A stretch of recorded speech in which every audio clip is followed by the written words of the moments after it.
mysterious traveler.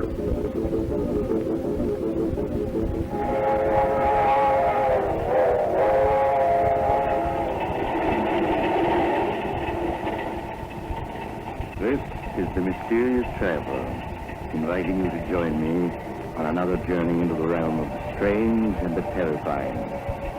I hope you will enjoy the trip, and it will thrill you a little and chill you a little. So settle back, get a good grip on your nerves, and be comfortable, if you can. For tonight, we're going on the strangest journey we've taken yet. We're going down into the dark and fearsome depths of the sea to watch fate settle her accounts with the arch enemy of mankind. In a story I call Death Comes for Adolf Hitler.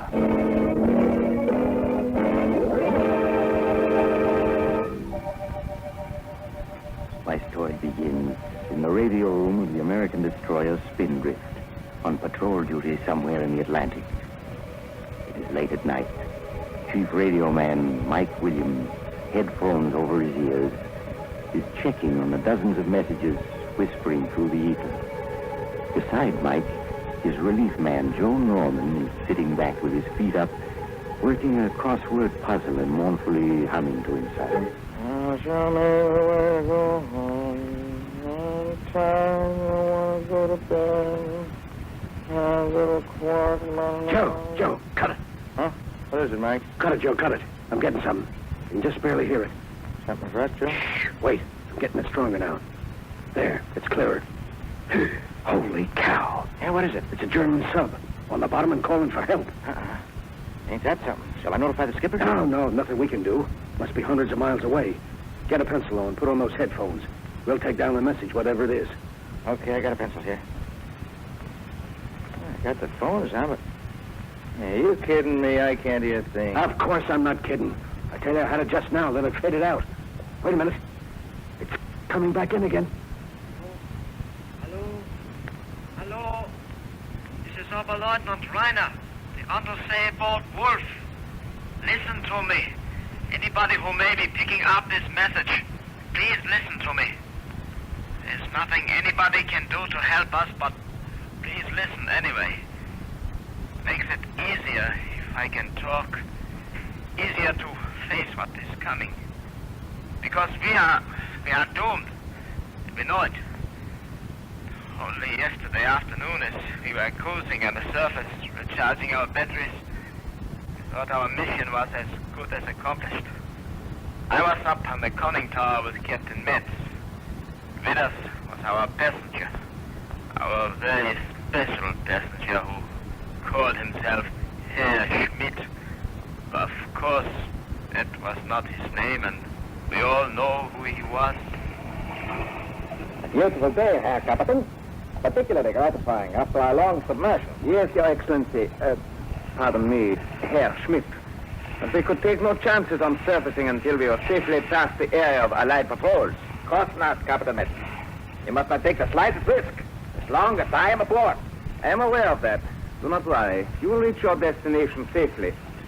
I estimate that tomorrow midnight we will take our contact with the South American coast, and our journey will be over. Good. Understand, Herr Captain? No word of this trip must ever be breathed to the world, or yourself, or any other member of your crew. That is understood. You may rest assured. My crew is well trained. The world must not know or guess that back in the fatherland it is a devil who rules. We have lost, but I shall yet win. It would be disloyal of me to believe anything else, Herr Schmidt. South America, I will make my plans. The world will think me dead, suicide, on the day Germany falls.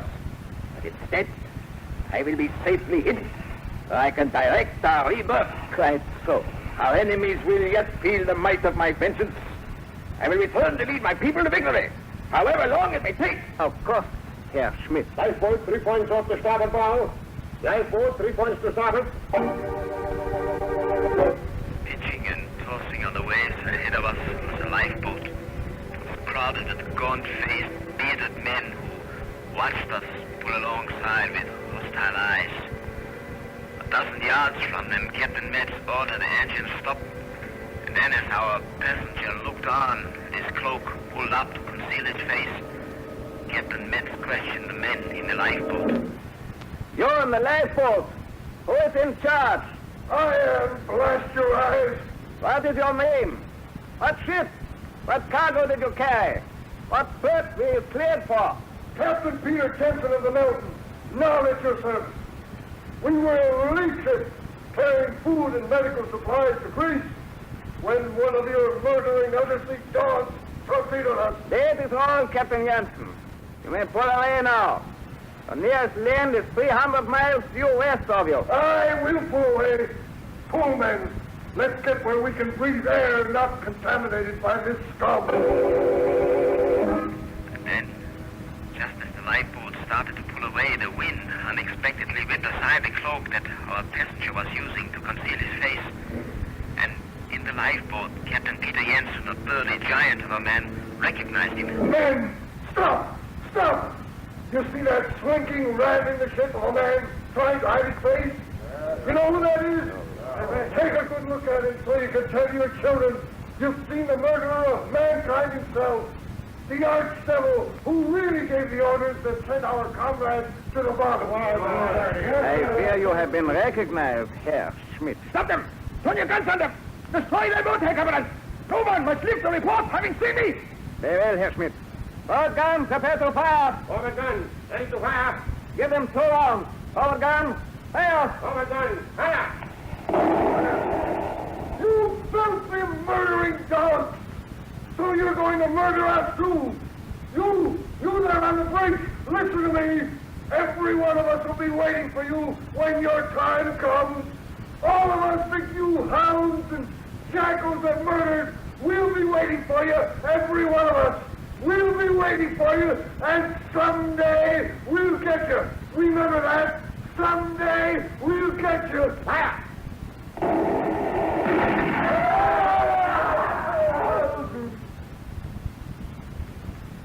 They are gone? Yes, we have finished them. There will be no eyewitnesses to tell of seeing you aboard a submarine in these waters, Herr Schmidt. It's good. World must never know that I have left Germany. Must never guess the whole future, the fatherland. What is that sound? Bomber. Patrol bombers coming this way. Get below at once. We are going to submerge.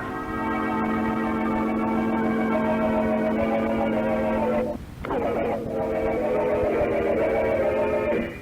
made a crash dive into the depths of the ocean. A few bombs exploded, but far away. The patrol planes were too late. Captain Metz gave the necessary orders while our illustrious passenger looked on, his face pale, drops of sweat on his brow. What is our depth now, Muller? 75 feet, sir. Good. Then we should... The bombs! They're coming closer! No, they have lost us. They are bombing at random now. Yes, we are safe now. Depth, Muller. 90 feet, sir. 90 is good enough. Level her. Level her, sir. We will take course 180 and... Level her, I said. We are still making a 5-degree dive. The leveling planes do not respond, sir. We are damaged! The bombs have damaged us! Impossible. Not one of those bombs was close enough to break an egg. Muller, our depth. 100 feet, sir. Lieutenant Ryder, order half speed ahead. Half speed ahead. The ship's the hand operation of the diving plane. Hand operation of the diving plane, sir. Now level her. Level her, sir. Well, what's the matter? Captain, the operating wheel.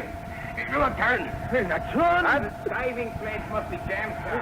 They will not move. Not at all. Captain Metz, I demand that you rise to the surface. Something is wrong. Am I safe? Silence! I am captain of this vessel, and I am giving the orders. Very well. Our leveling planes are jammed. We will surface and clear them. Miller, depth. 120 feet. Stop the engines. Stop, engines. Blow the forward ballast tanks. Load the forward ballast tank, sir.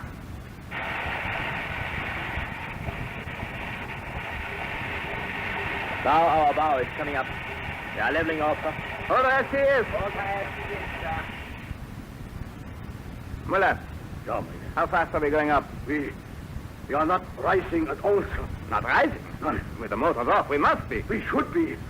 But we are still descending at about 20 feet a minute, Captain. Governor, I demand to know what's wrong. I order you, take me to the surface. I am just as interested in reaching the surface as you are, Herr Schmidt. Blow the main ballast tank until we start to rise. Blow the main ballast tank until we start to rise.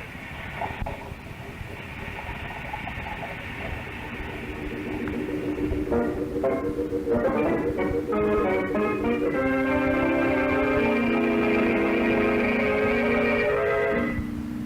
1 hour we struggled to reach the surface, but without success. We still continued settling to the bottom. It was unreal, unbelievable, impossible. The crew stared at each other. They dared not speak their fears aloud. The illustrious passenger raved and ranted at Captain Metz, screeching about his safety, until Metz ordered him to his cabin under pain of being dragged there. We continued with our efforts to raise the submarine to the surface, until abruptly Seaman Muller cried a warning. Captain Metz, there are destroyers above us. Destroyers? 2 of them. I just picked them up on the phones. They seem to be circling us. Silence the motors. Stop all pumps. Destroyers, eh? Lieutenant Reiner. Yes, sir? What depth does the chart show? Depth? 50 fathoms with gravel bottom, sir. But there's a fault in the ocean bed just east of our position. A crevice, 1,000 feet deep, sir. We are safely beyond that. Muller, our depth. 200 feet, sir. Our rate of descent? 10 feet a minute, sir. But our main tanks are empty, sir. We should be going up, not down. Nevertheless, we are going down. And as long as we are, we will bottom and lie quiet until the destroyers leave. And we will surface for repairs. Muller. Yes. What are the destroyers doing? They seem to be still circling, sir. Perhaps they are trying to pick us up when they detect us. We must see that they fail. Our depth? 220 feet, sir. It's almost as if... As if what? Nothing, sir. Go on. As if what? Excuse me, sir. I was going to say as if something was pulling us down. Ah, but you thought better of saying it. Yeah. See that you continue to think better of such remarks. The same applies to everyone on board. Lieutenant Reiner. Yes, sir? We will bottom in exactly 7 minutes. Prepare to make an inspection of the ship when we do.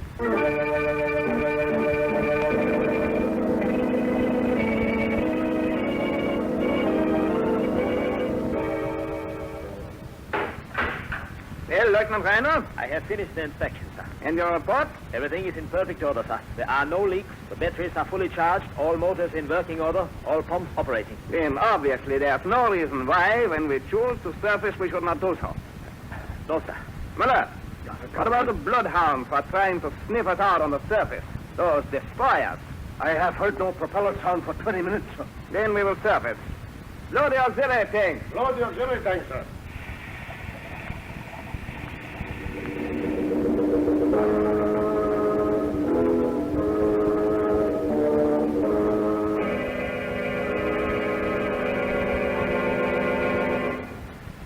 All main and auxiliary tanks are empty, sir. All tanks empty. Captain, your pardon. Do you hear? We have blown all our tanks and we have not risen at all. I am well aware of it, Lieutenant Reiner. You take me for an imbecile? No, sir. Of course not, sir. It is so that it is impossible, sir. Since it is so, it must be possible. Obviously, we are stuck in a mud bottom. But the bottom here is gravel, sir. The chart says so. The chart is wrong. I say it is mud, do you hear? Yes, sir. Mud, sir. So we shall have to use our motors to pull ourselves free. Signal full speed ahead. Yes, sir. Full speed ahead.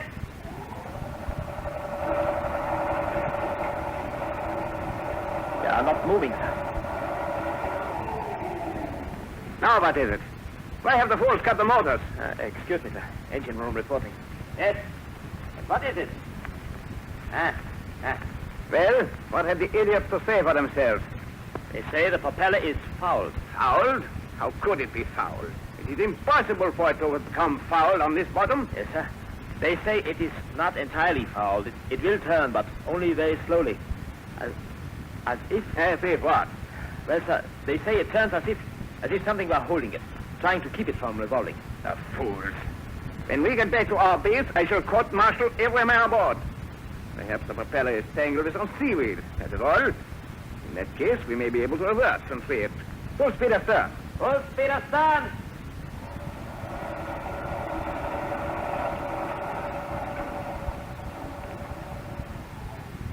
Well, now what? Your pardon. The engine room reports the propeller is still foul, sir. It behaves as it did before. It turns, but as if something is holding it back. And to think that I, Hans Ludwig von Metz, thought I had the finest submarine crew in the world. A brainless pack of idiots who become stuck in the mud on the bottom and they go to pieces like old women. Now listen to me, all of you. The next man who shows... Captain Metz. Ah, Herr Schmidt. I trust you have not been worrying. Everything is quite under control. In my captain, I've been hearing sounds from outside the submarine. Sounds? What kind of sounds? Scratching sounds, tappings on the metal. They sound as if someone is trying to get into the submarine. My dear Herr Schmidt, you had nothing except the noises made perhaps by pebbles being swept against our side by the current. That is all. But I tell you, it sounds like hands rapping and tapping, scraping at the hull, trying to get in. Why are we staying down here in the bottom? Surface at once, you hear me? I order you surface at once. That, Your Excellency, is what I am about to do. Now, all respect, may I suggest that you return to your cabin. Your presence here may impede our efforts. Very well, Captain. But see that you take me to the surface at once. Have no fears. Lieutenant Rainer, perhaps you will assist Herr Schmidt to his cabin. Yes, sir. Certainly. If I may open the door for your access. Captain Metz. Well, what is it? Captain, we hear them too. Sounds coming from outside our hull. I hear no sounds. Captain, I can hear them now, quite plainly, on my detector phones. It's not possible to identify them, but they sound as if many people were climbing up our sides and... There. Perhaps that will bring you to your senses. Listen to me, all of you. Temporarily, we are stuck in the mud. The current is sweeping debris or pebbles against us. You are all acting like children who think they see a ghost in a graveyard. In an hour, we shall be on the surface. You have my word for it. To get free from the mud, I shall fill the bow tanks, then blow them and fill the stern tanks. We shall seesaw ourselves loose. Do you all understand my scheme? Very good. Load the forward ballast tanks. Load the forward ballast tanks, sir.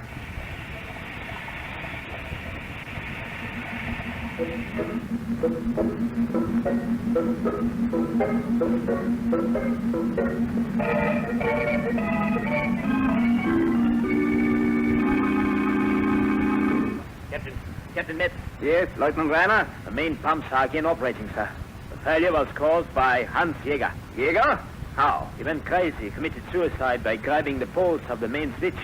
The short circuit electrocuted him, blew out the fuses. Jäger was always a fool. How have the others reacted to his death? Very badly, sir. They are very nervous. Nervous, are they? Yes, sir. That scraping and scratching outside our hull has affected them, sir. They stopped for now, but the crew says that it's just because they are planning something else. They? Who do you mean by they? The crew says, sir, that there are hundreds of men in the water outside trying to get in at us. Dead men, sir. Lieutenant Rainer, do you wish me to place you under arrest? No, sir. I'm just trying to explain the state of the mind of the crew, sir. In spite of all our efforts, we are still on the bottom, and the men are getting very jumpy, sir. I shall have to teach them a lesson they will not forget. They are taking their cue from our illustrious passenger, of course. If he had not come out here with his ranting and raving... Never mind that. He's quiet now. I gave him whiskey with a sedative in it. Your pardon, Captain. If I may make a suggestion... Well, what is it? There is one thing they have not tried. Huh? They have to try it, sir. Discharge our torpedoes. Discharge our torpedoes? A submarine without torpedoes, Lieutenant, is no more use than an airplane without wings. But we must, sir. We have 10 torpedoes aboard. 25,000 pounds of dead weight. Get rid of that, and we have to rise. We have to. I see you are beginning to share the hysteria of the crew. When we return to our base, I shall not fail to include that fact in my report. However, I accept your suggestion. Order the discharge of our torpedoes to begin at once. Yes, sir. At once. We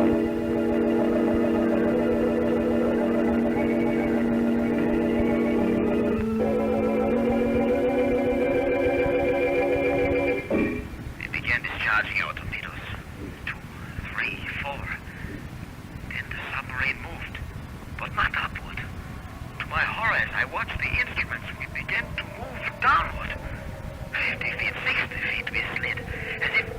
down a slope on the ocean bottom.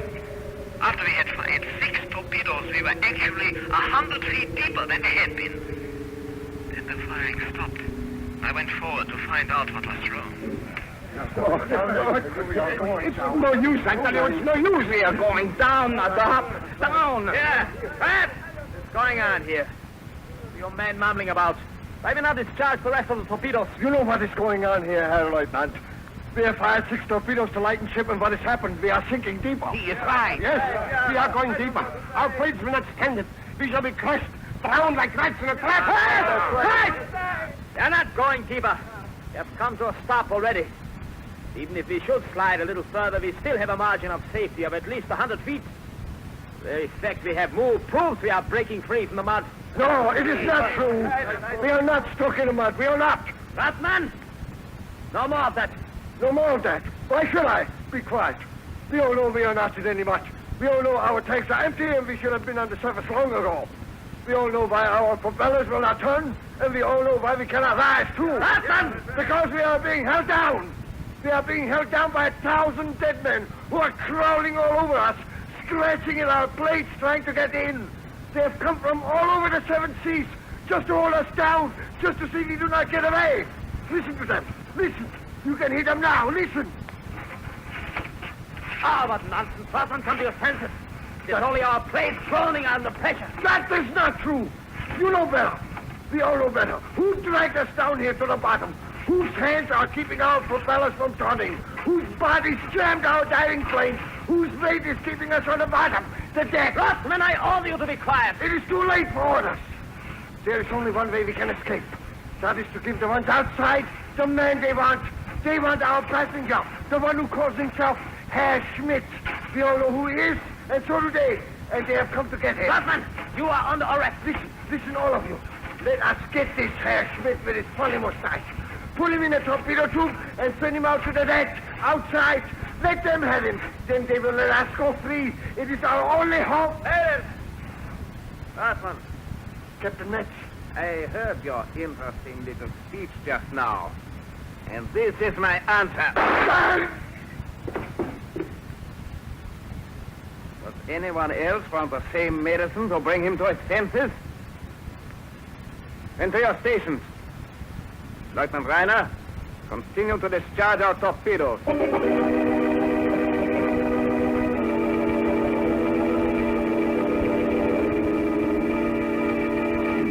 That was 4 hours ago.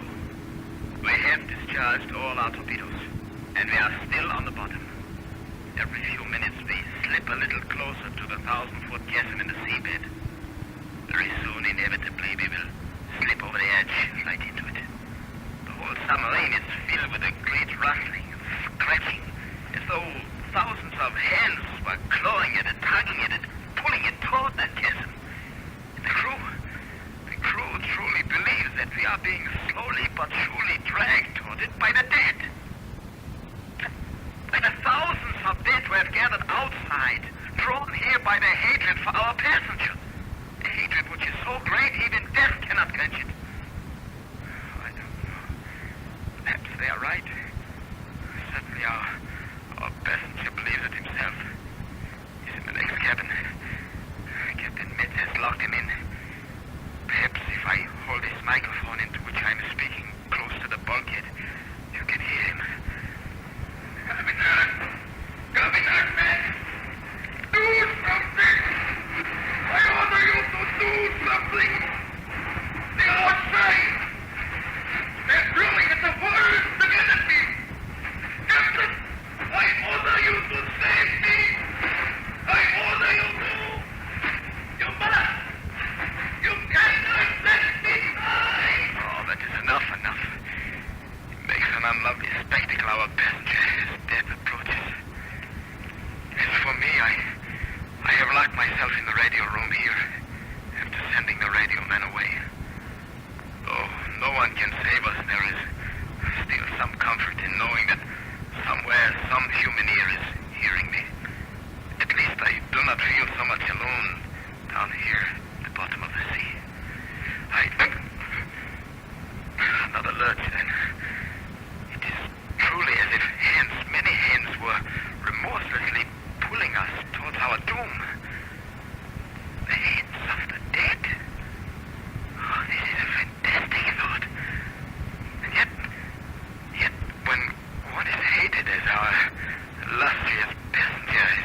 a depth of 400 feet.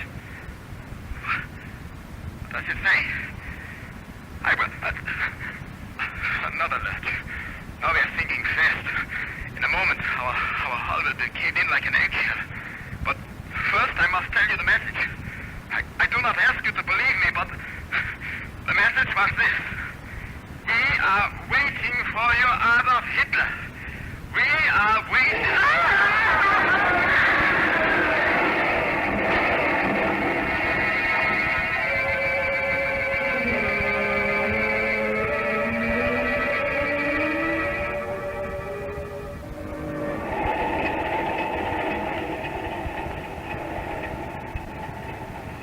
This is the mysterious traveler again.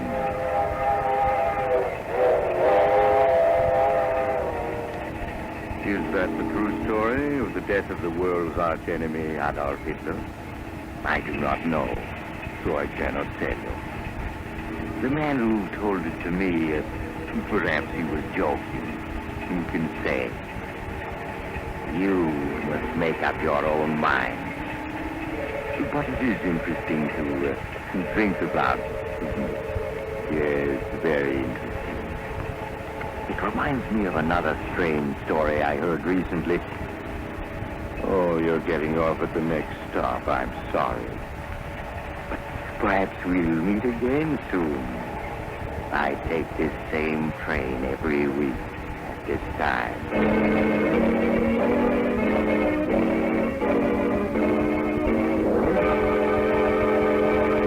In tonight's story, Death Comes for Adolf Hitler, Tony Barrett played Lieutenant Reiner, Philip Clark played Captain Metz, and Lon Clark played Adolf Hitler. The Mysterious Traveler is written by Bob Arthur and David Kogan, and original music is played by Henry Silverne. The entire production is under the direction of Doc McGregor.